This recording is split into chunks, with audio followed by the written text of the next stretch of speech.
बच्चों, आपने इसके पूर्व के क्लास में प्रतिलोम त्रिकोणमिति फलनों जैसे कि sine inverse x, cos inverse x, tan inverse x, sec inverse x, cosec inverse x और काट इनवर्स एक्स, इनके ग्राफ को आपने अच्छा से समझा है। अब हम इन ग्राफ की सहायता से प्रतिलोम त्रिकोणमिति फलन का मुख्य मान अर्थात प्रिंसिपल वैल्यू ऑफ ITF क्या होता है इसको समझेंगे। तो बच्चों, आप प्रतिलोम त्रिकोणमिति फलन के ग्राफ को सामने रखते हुए सबसे पहले हम इनकी परिभाषा को समझ सकेंगे। तो देखिए बच्चों, मुख्य मान का परिभाषा क्या होता है। ITF का मुख्य मान, ITF का मुख्य मान। तो हम सबसे पहले इनकी परिभाषा को ही समझ लेते हैं। प्रतिलोम त्रिकोणमिति फलन का मैं यहां पर लिख देता हूं, प्रतिलोम त्रिकोणमिति फलन का वह मान जो उसकी मुख्य शाखा में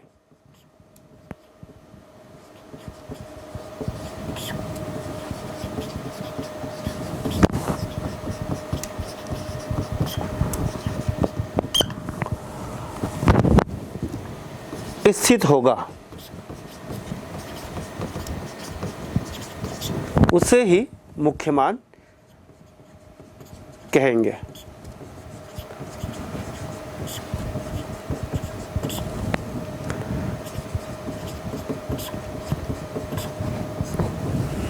ठीक है बच्चों, इसके लिए आपको ITF की सारणी देखना होगा।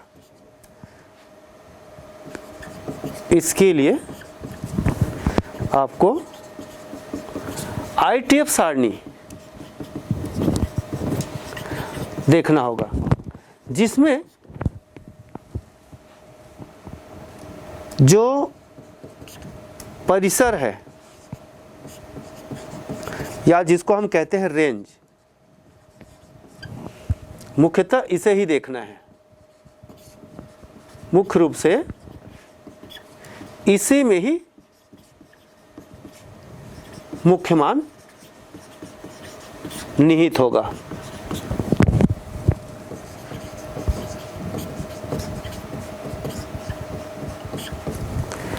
अब बच्चों, मैं फिर भी आप ये ITF टेबल को देखें और मैं उसके केवल जो रेंज है अर्थात परिसर है उसको मैं दोहरा देता हूं। आप स्क्रीन पे देखें, सारणी आपको दिख रहा होगा।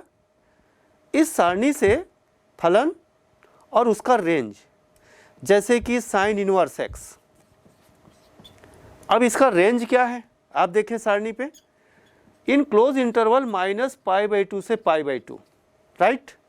तो इसका मतलब है इस प्रतिलोम त्रिकोणमिति फलन का जो मुख्य मान है इसी के अंतर्गत होगा, यानी -π/2 से लेकर π/2 तक।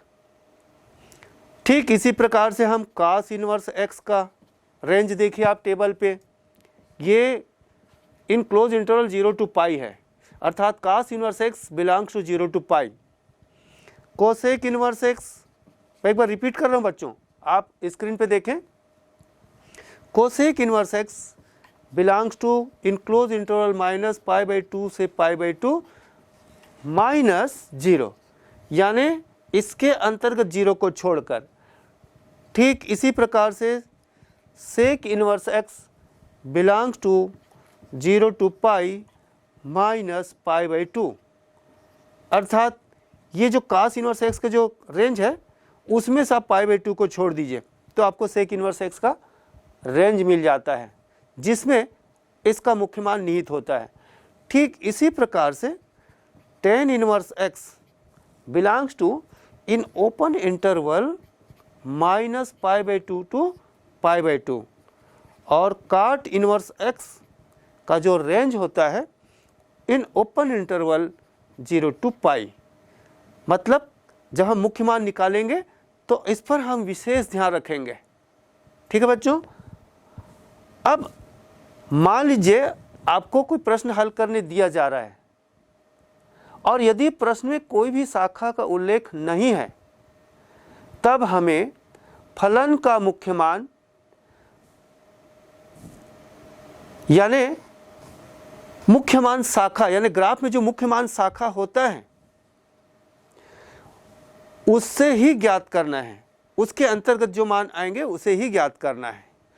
तो बच्चों हम कुछ उदाहरण लेते हैं और उदाहरण से हम समझते हैं कि जैसे पूर्व में बताया जा चुका है आपको कि ये प्रतिलोम त्रिकोणमितीय फलन जो है, कुछ फलन जो है पहला और चौथा चतुर्थांश में होता है और कुछ प्रतिलोम त्रिकोणमितीय फलन का मुख्य मान जो है पहला और दूसरा में निहित होता है।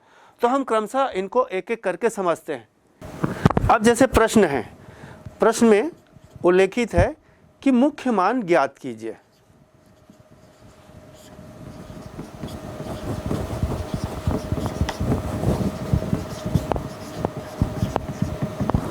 और ये मान लीजिए हम ले लेते हैं क्वेश्चन साइन इनवर्स ऑफ 1/√2।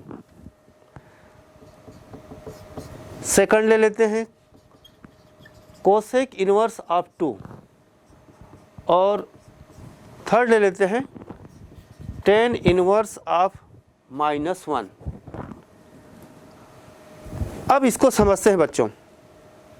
जैसे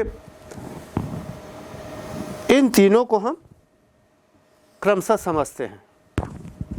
अब आपको ध्यान रखना है कि मैंने ये तीनों क्यों चुना है। सबसे पहले तो जैसे हम इसका हल करेंगे तो सबसे पहले आपको ये समझना है कि वास्तव में प्रतिलोम त्रिकोणमितीय फलन जो है क्या देता है। तो हमें कोण देता है, प्रतिलोम त्रिकोणमितीय फलन हमें कोण देता है। तो मान लीजिए, माना कि sine inverse of 1/√2 is equal to y। अब यहाँ पर समझना बच्चों कि आपने जब प्रतिलोम त्रिकोणमितीय फलन परिभाषित किया था तो आपने ये देखा था त्रिकोणमितीय फलन अपने प्रांत के अलग अलग अंतराल में एकाएकी आच्छादक होता है। ठीक है, तो निश्चित रूप से उसका प्रतिलोम भी एकाएकी आच्छादक होगा। इसका मतलब है कि ये जो है एकाएकी आच्छादक है। ये स्टेटमेंट याद रखना है आपको, चूंकि ITF एकाएकी आच्छादक होता है, एकाएकी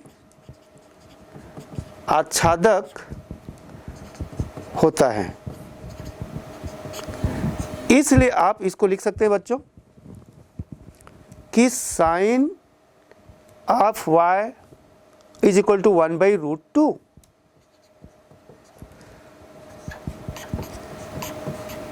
यहां पर जो कॉन्सेप्ट उसको समझना है आपको। यदि हम साइन इनवर्स ऑफ 1/√2 को y माने हैं तो sine of y is equal to 1/√2 होगा। क्यों होगा? क्योंकि यह एकाएकी आच्छादक होता है। अब बच्चों हमको तो निकालना है साइन इनवर्स 1/√2 मतलब y निकालना है। इसका मतलब आपको साइन इनवर्स फंक्शन का परिसर जानना पड़ेगा। तो साइन इनवर्स फंक्शन का परिसर क्या होता है ये आपको समझना है बच्चों। तो मैं यहाँ पर लिखता हूँ साइन इनवर्स फलन का परिसर। अब आप टेबल पे ध्यान देंगे, उसका परिसर होता है इन क्लोज इंटरवल -π/2 to π/2। ये होता है बच्चों। इसका मतलब क्या हुआ कि sine inverse x belongs to -π/2 to π/2 और साइन इनवर्स यहाँ पर sine inverse of 1/√2 is equal to y लिए हैं। इसका मतलब y का मान इसके अंतर्गत आना चाहिए। हम इसी को समझ सकते हैं कि हमारा y जो है इस अंतराल में प्राप्त होना चाहिए, उस मान को लेंगे। तो इतनी बात आपको समझना है और ये जो है हम टेबल से याद रख लेंगे। अब बच्चों इसको देखिए, यहाँ तक समझने के बाद आप ये कह सकते हैं कि ये जो 1/√2 है, 1/√2 कितने रेडियन का साइन है जो इसके अंतर्गत आता है। तो हम देयरफॉर लिख सकते हैं बच्चों, sine of y is equal to sine of π/4। समझ लें बच्चों इसको, 1/√2 कितने का साइन है, साइन π/4। केवल साइन π/4 क्यों ले रहे हैं, क्योंकि ये इस अंतराल को बिलोंग करता है, यही बात आपको समझना है। तब आप लिख सकेंगे there implies y is equal to π/4 which belongs to in close interval minus π/2 to π/2। Therefore हम कह सकते हैं कि sine inverse of 1/√2 is equal to y, means y का मान आपने क्या निकाला, π/4। तो इस प्रकार से साइन इनवर्स 1/√2 का मुख्य मान π/4 होगा। अब हम दूसरा लेते हैं, कोसेक इनवर्स 2। चलिए सेम इसी प्रकार से प्रक्रिया है, आपको समझना है। मान लेते हैं cosec inverse 2 is equal to y, then cosec of y is equal to 2। बच्चों ये ध्यान रखिए, सेम यही कॉन्सेप्ट यहाँ पर भी लगेगा।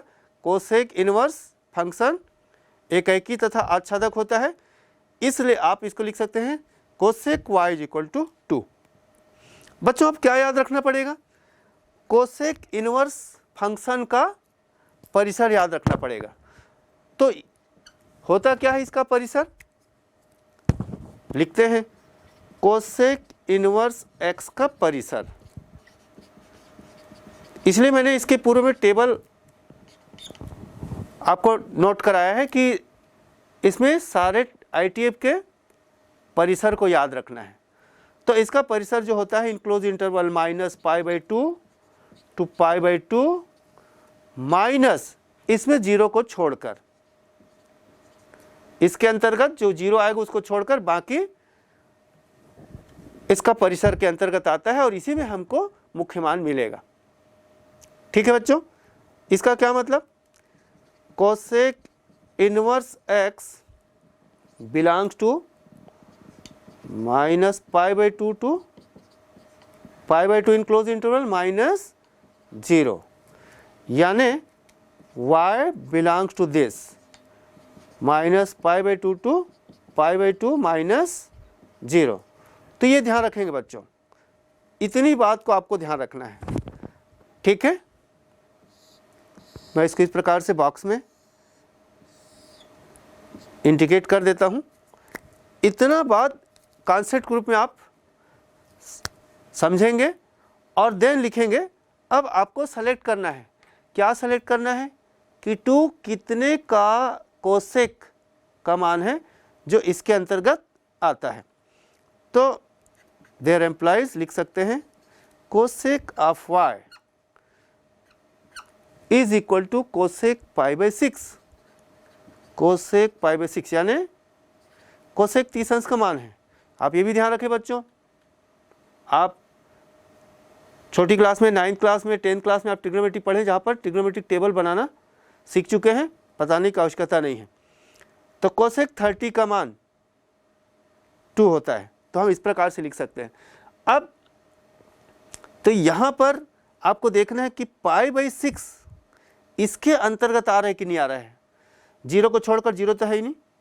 अब ये π/6 माइनस π/2 से π/2 के बीच है कि नहीं, आप ध्यान रखेंगे, है। तो देयरफॉर लिख सकते हैं, therefore y is equal to π/6 जो इस अंतराल के अंतर्गत आ रहा है, विच बिलोंग्स टू -π/2 टू π/2 -0। ठीक है बच्चों, और इस प्रकार हम कह सकते हैं क्या कि cosec inverse of 2 is equal to π/6। This is our answer. ठीक है बच्चों, तो ये मुख्य मान होगा इस फंक्शन का। ठीक है, इसी प्रकार से हम थर्ड लेते हैं tan inverse 1, tan inverse of -1। तो यहाँ पर भी हम ले लेते हैं, माना कि tan inverse of -1 is equal to y। तो सेम बात, चूंकि ये एकाकी तथा आच्छादक है, इसलिए हम इसको लिख सकते हैं tan of y is equal to -1।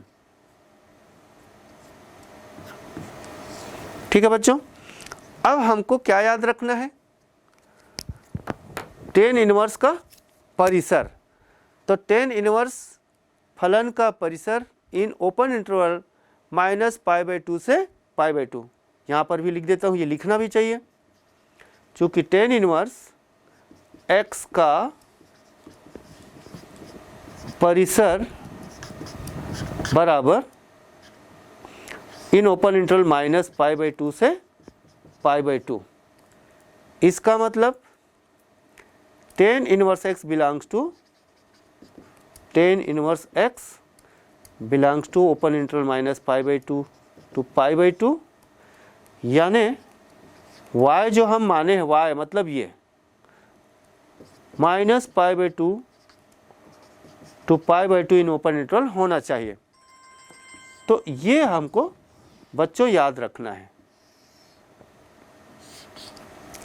तो चलिए, चूंकि ये एकाकी आच्छादक है, इसलिए tan y इक्वल टू -1। अब अपने खोजना है कि -1 कितने का tan है। तो इसके लिए सबसे पहले हम ये ले लेते हैं कि tan of y is equal to -1 जो है tan π/4 के का मान है। tan π/4 का मान 1 होता है।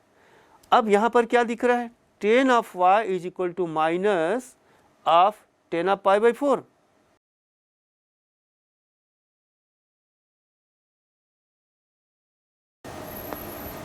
अब इस अंतराल जो है, यानी tan इनवर्स x का जो रेंज है, परिसर है, उसको हमको देखना है।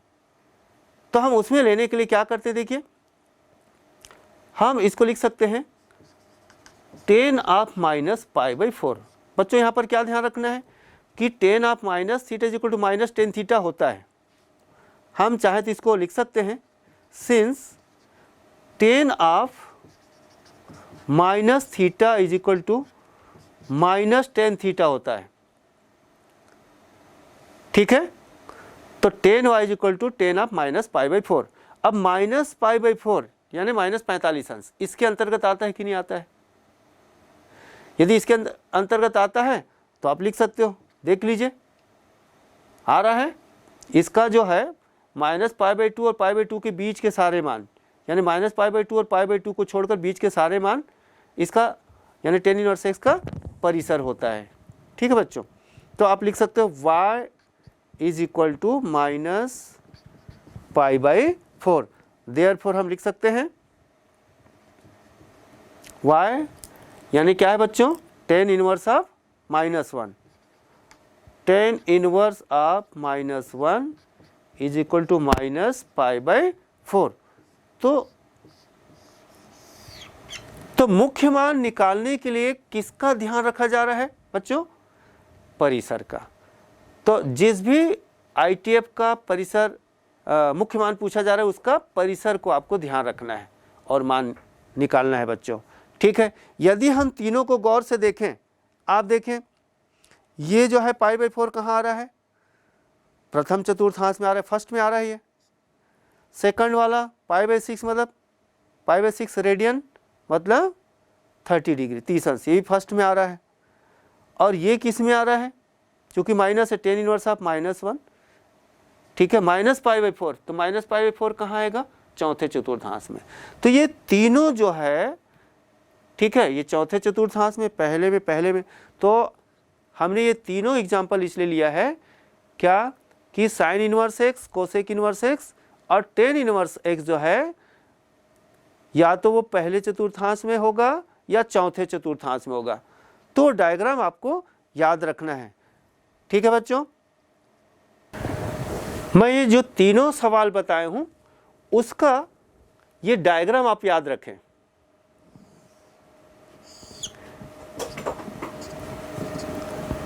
बच्चों ये फर्स्ट क्वाड्रेंट है और ये फोर्थ क्वाड्रेंट है, और ये जो है 0 π/2 माइनस π/2 ये पाई।